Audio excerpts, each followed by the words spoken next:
So this game is the hunt for the Hufflepuff Cup, and the players start with three things. They have a card that states Bellatrix Lestrange has placed the Hufflepuff Cup in her family vault at the Gringotts. You must break into the vault to retrieve the cup. To do this, you must collect the following objects in this order: obtain a goblin, create the polyjuice potion, break the vault security, and solve the Gemino multiplication curse. They also received a flashlight as needed and a blacklight flash.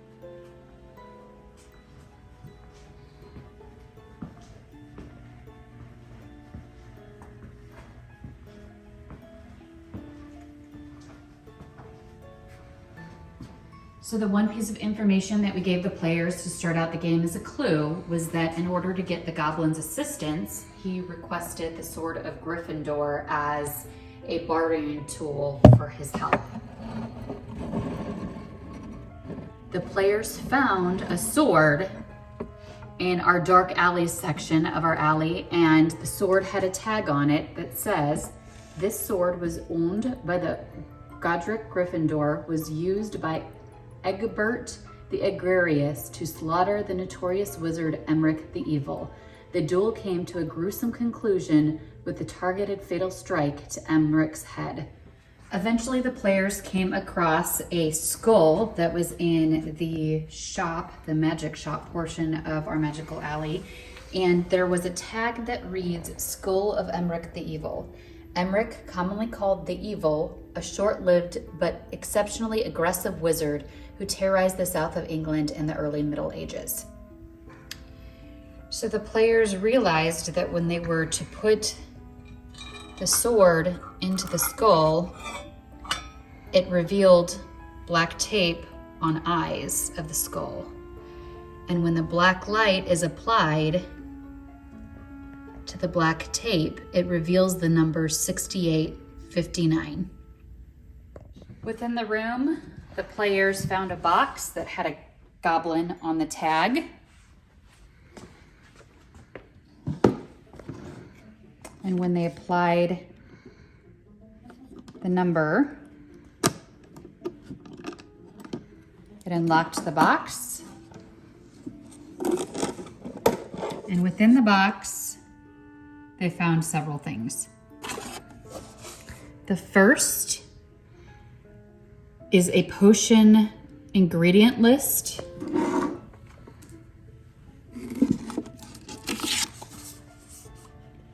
The second is a recipe for blemish blitzer.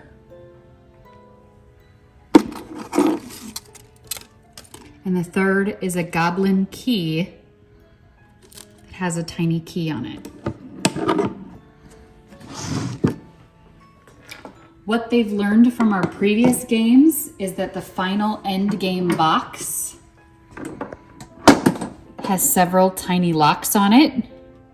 So by obtaining the goblin, they have the resources to unlock the first of the 4 locks. By receiving these first 2 clues, the polyjuice potion ingredients and the blemish blitzer, we know that we're on the second phase of our hunt, which is to put together the polyjuice potion. So they realized within the room that there was a cabinet that had a potion tag, and the cabinet is locked. They can't get into it.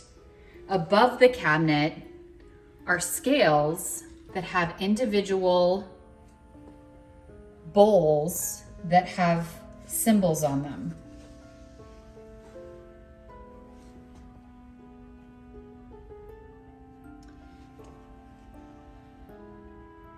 If they reference the ingredient sheet that they received in the last box, they will notice that each of the potion ingredients matches a symbol on the bowls. So now they know that, for instance, this first symbol here is a hair growth tincture, and here is a blemish blitzer. So having seen their blemish blitzer recipe, they know that they need to put together the ingredients of the Blemish Blitzer in that particular bowl. Within the room, they find a section that has several recipes. And in this pile of recipes, they find the Skelemold and the aging potion that are also on the recipe for Polyjuice Potion. However, the rest of these have nothing to do with the recipes that they need. The trick we applied to the game is that the final two are hidden on potion bottles in the space. So we find the Drought of Peace and the instructions on what ingredients go in that are on the bottle. And then in our dark art section,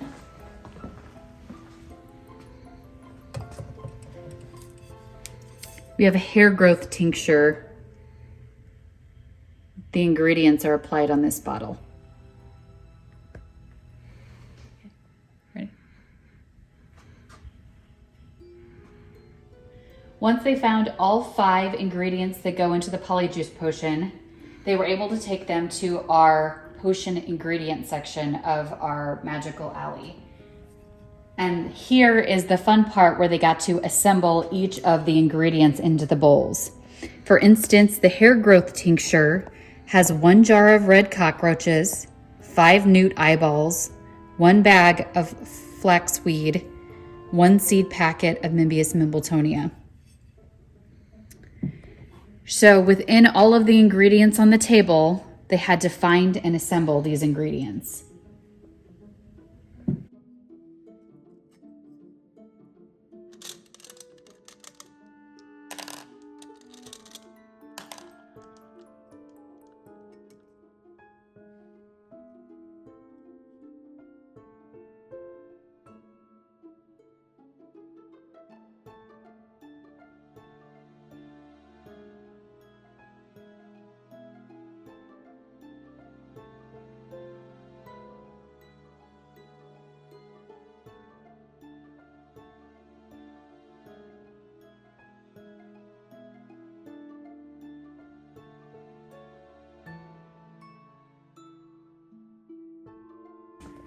So based on our ingredients, we have hair growth tincture, we have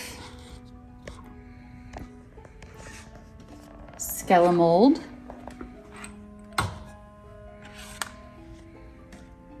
we have aging potion,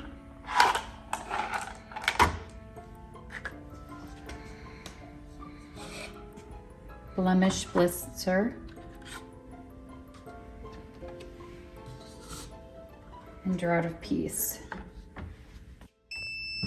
which unlocks the cabinet below.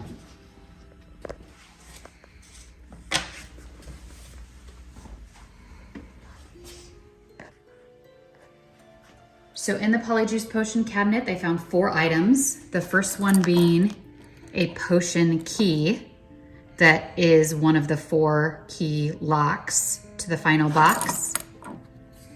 A wood disc with symbols on it, a piece of vellum that looks like it's partially completed information, and a puzzle box. So within the space, they found 3 additional pieces of vellum,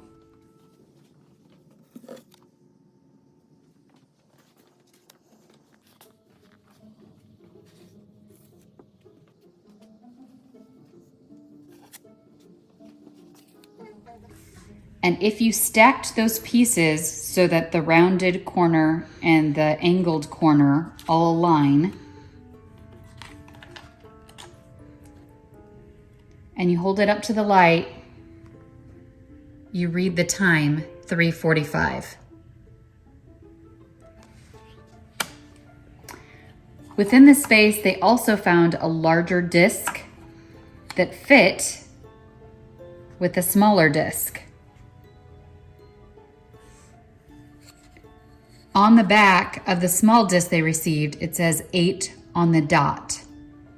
With that information, they took the dot and they aligned it with the 8 on the larger disc to show that it locks into this position in order to solve for the time 3:45. So 2 other pieces that they found within the space were these 2 pie pieces. One of them has a short arrow, one of them has a long arrow. Now that they know the time, 3:45, they align the short arrow, which is the hour hand, to a 3, which reveals 3 lines. And a long arrow to the 9, which is 45, and it's the single line. What that does is it gives us a clue, the shorthand and the longhand, on how to align these dials on our puzzle box. And when we do so, the right dial comes out of the box. Now that the dial's out of the box, they were on their own to figuring out how to solve the puzzle box. A big key to it is that this particular piece has a magnet on the end. So with that, they began putting it all over the box to see where it would attach. And they learned that it attaches because it makes a little click noise on the fly at the top. There's also a notch that's in the box where if you push it in, it allows your lid to slide off. It usually took a couple minutes for people to figure that step out. Inside the puzzle box is a brass key.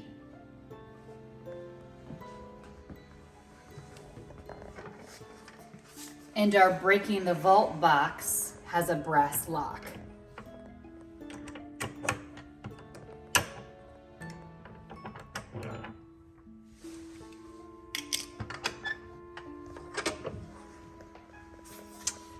Within this box, there were 3 keys with numbers on them, a final box key of Gringotts,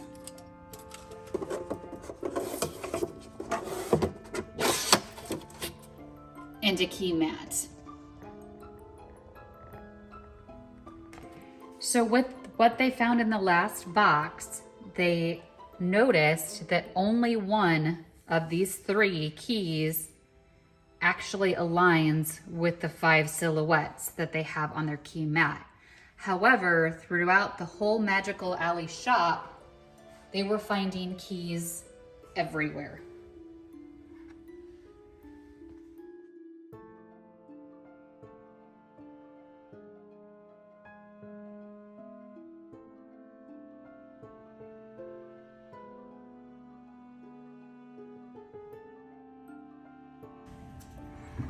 This particular key was always the fun one because it was a key that they needed to solve.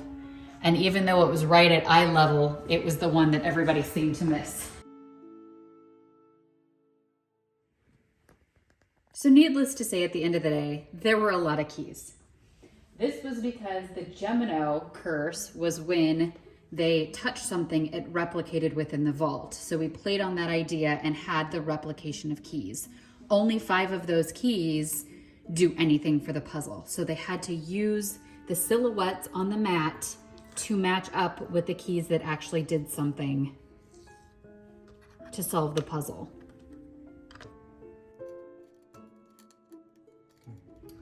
So once they found the 5 keys that actually pertained to the mat silhouettes, they noticed that one of the 3 circles was in the color red on each of the 5 keys. And so by seeing this, they noticed that the red dot here is the 6, the red dot here is the 7, 2, 1, 0, which gave them the 5-digit combination to unlock the final box before the final box.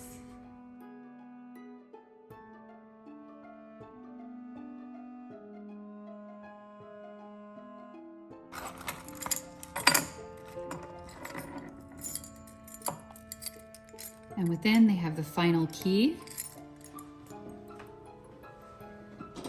which brings us to the box that has the first 3 unlocked from our first 3 challenges, with that last lock unlocked.